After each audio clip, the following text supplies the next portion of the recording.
جناحها لا تضار والدة بولدها ولا مولود له بولده وعلى الوارث مثل ذلك فإن أرادا فصالا عن تراض منهما وتشاور فلا جناح عليهما وإن أردتم أن تسترضعوا أولادكم فلا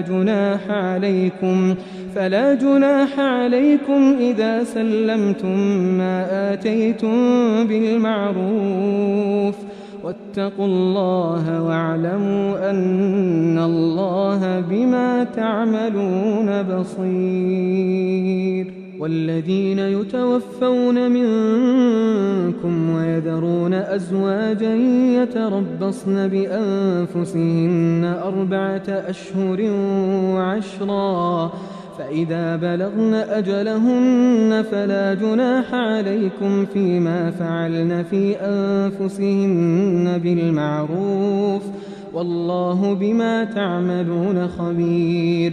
ولا جناح عليكم فيما عرضتم به من خطبة النساء أو أكننتم في أنفسكم علم الله أنكم ستذكرونهن ولكن لا تواعدوهن سرا إلا أن تقولوا قولا معروفا ولا تعزموا عقدة النكاح حتى يبلغ الكتاب أجله واعلموا أن الله يعلم ما في أنفسكم فاحذروه واعلموا أن الله غفور حليم.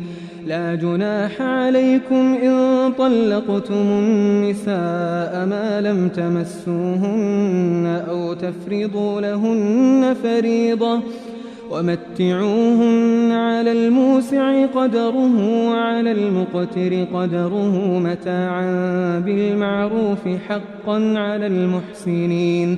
وإن طلقتموهن من قبل أن تمسوهن وقد فرضتم لهن فريضة فنصف ما فرضتم إلا أن يعفون أو يعفو الذي بيده عقدة النكاح وأن تعفوا أقرب للتقوى ولا تنسوا الفضل بينكم إن الله بما تعملون بصير. حافظوا على الصلوات والصلاة الوسطى وقوموا لله قانتين. فإن خفتم فرجالا أو ركبانا فإذا أمنتم فاذكروا الله كما علمكم ما لم تكونوا تعلمون. والذين يتوفون منكم ويذرون أزواجا وصية لأزواجهم متاعا إلى الحول غير إخراج فإن خرجن فلا جناح عليكم فيما فعلن في أنفسهن من معروف والله عزيز حكيم. وللمطلقات متاع بالمعروف حقا على المتقين كذلك يبين الله لكم آياته لعلكم تعقلون. ألم تر إلى الذين خرجوا من ديارهم وهم ألوف حذر الموت فقال لهم الله موتوا ثم أحياهم إن الله لذو فضل على الناس ولكن أكثر الناس لا يشكرون. وقاتلوا في سبيل الله واعلموا أن الله سميع عليم. من ذا الذي يقرض الله قرضا حسنا فيضاعفه له أضعافا كثيرة والله يقبض ويبسط وإليه ترجعون. ألم تر إلى الملأ من بني إسرائيل من بعد موسى إذ قالوا لنبي له مبعث لنا ملكا نقاتل في سبيل الله قال هل عسيتم إن كتب عليكم القتال ألا تقاتلوا قالوا وما لنا ألا نقاتل في سبيل الله وقد أخرجنا من ديارنا وأبنائنا فلما كتب عليهم القتال تولوا إلا قليلا منهم والله عليم بالظالمين.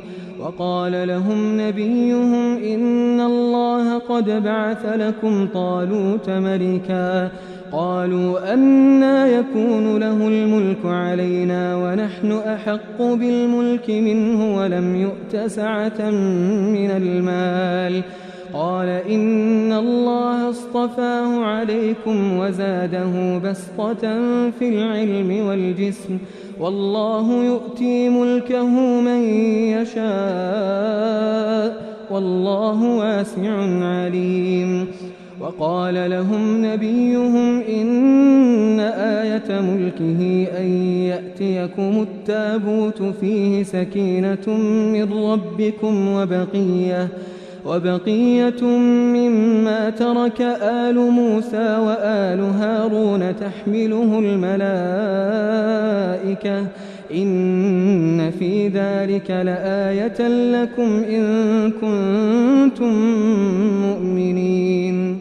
فلما فصل طالوت بالجنود قال إن الله مبتليكم بنهر فمن شرب منه فليس مني ومن لم يطعمه فإنه مني إلا من اغترف غرفة بيده فشربوا منه إلا قليلا منهم فلما جاوزه هو والذين آمنوا معه قالوا لا طاقة لنا اليوم بجالوت وجنوده قال الذين يظنون أنهم ملاقو الله كم من فئة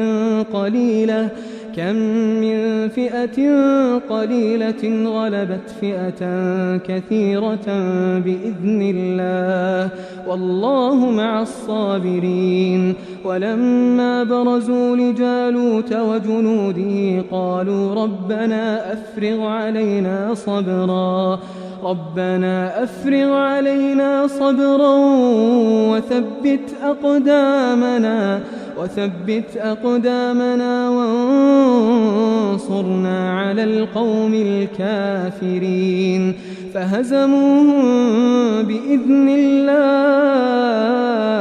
وقتل داود جالوت وآتاه الله الملك والحكمة وعلمه مما يشاء ولولا دفع الله الناس بعضهم ببعض لفسدت الأرض ولكن الله ذو فضل على العالمين.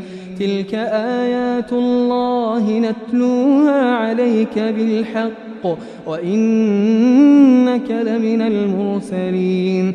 تلك الرسل فضلنا بعضهم على بعض منهم من كلم الله ورفع بعضهم درجات وآتينا عيسى ابن مريم البينات وأيدناه بروح القدس ولو شاء